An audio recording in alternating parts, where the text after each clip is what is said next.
Assalamualaikum warahmatullahi wabarakatuh.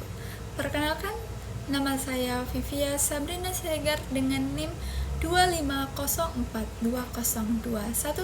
dari program studi akuntansi Fakultas Ekonomi dan Bisnis. Pada video ini saya akan mempresentasikan proyek ujian akhir semester mata kuliah Pendidikan Agama Islam dengan judul Self-Healing Trend atau Kebutuhan. Saat ini istilah self-healing sangat populer terutama di media sosial. Banyak orang mengaitkan dengan liburan, belanja, journaling, menyendiri, atau meditasi.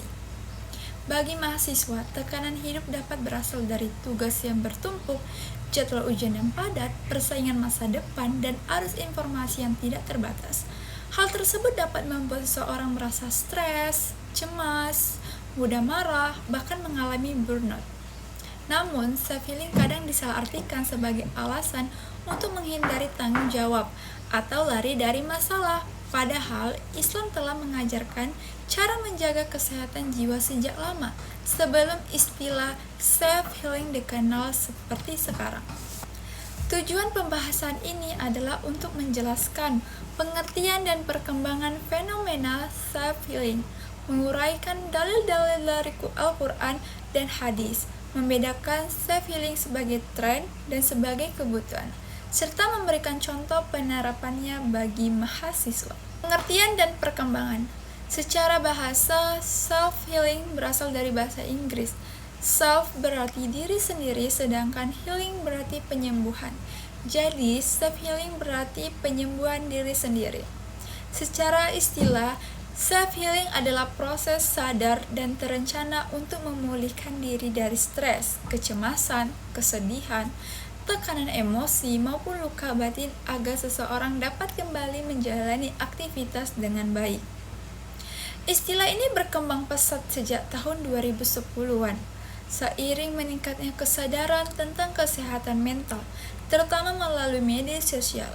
Tetapi perlu dipahami bahwa jika keluhan terasa berat, berlangsung lama, atau mengganggu aktivitas sehari-hari, kita tetap perlu mencari bantuan dari tenaga profesional. Di dalil pertama adalah surah Al-Baqarah ayat 153. Dalam ayat ini Allah memerintahkan orang beriman untuk meminta pertolongan dengan sabar dan sholat.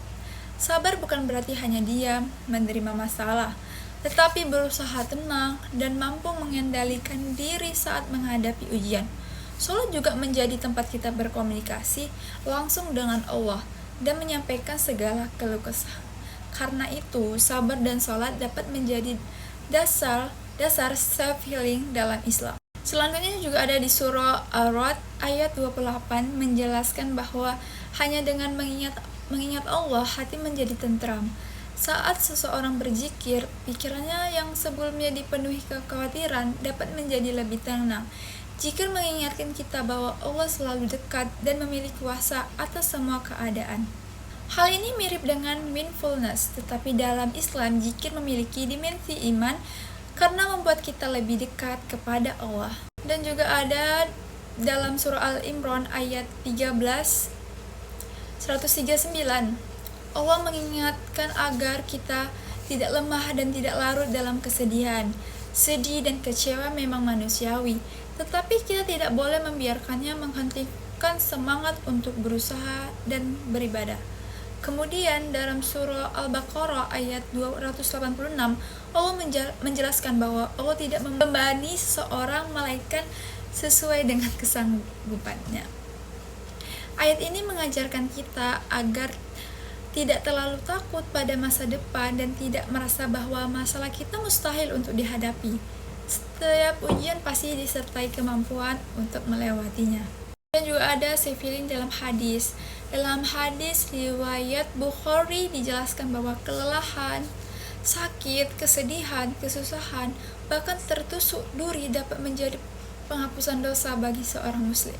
Hadis ini mengajarkan kita untuk melihat kesulitan bukan hanya sebagai beban, tetapi juga sebagai kesempatan untuk mendapatkan pahala dan meningkatkan derajat di sisi Allah. Hadis lain riwayat Bukhari dan Muslim menjelaskan bahwa orang kuat bukanlah orang yang pandai bergulat, Tetapi orang yang mampu mengendalikan diri ketika marah, jadi mengendalikan emosi merupakan bagian penting dari self-healing. Selain itu, terdapat doa untuk memohon perlindungan dari rasa cemas dan sedih. Doa tersebut menunjukkan bahwa Islam memberikan solusi rohani untuk menghadapi kecemasan. Apa sih perbedaan tren dan kebutuhan? Self-healing sebagai tren biasanya dilakukan karena ikutan media sosial.